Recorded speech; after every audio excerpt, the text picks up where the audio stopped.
Akşam dışı küçe boş telefonumla, yüreğim dolu, adını yazıram, silirem yine. Bir sen çatmırsan bu soyu geceye, çaresizem nedim, darıxmışam nedim, çok sevmişem nedim, ama yine sensizem ve yalnız senin hasretini sevmeyi kaldı mənə.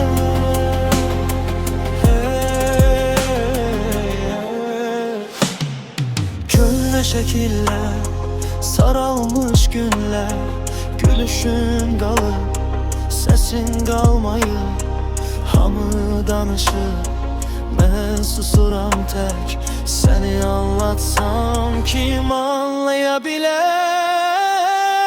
Çaresizəm nedim, darıxmışam nedim, çok sevmişəm nedim, ama yine sensizem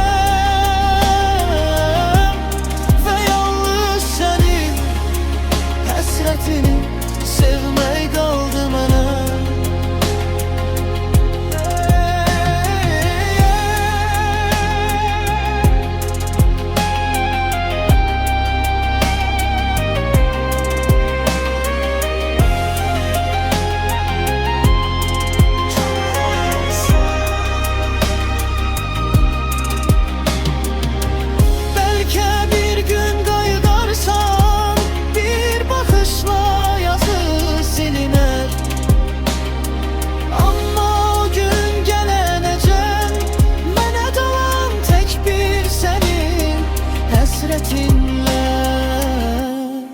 Çaresizem neydim, darıxmışam neydim, çok sevmişem neydim, ama yine sensizem.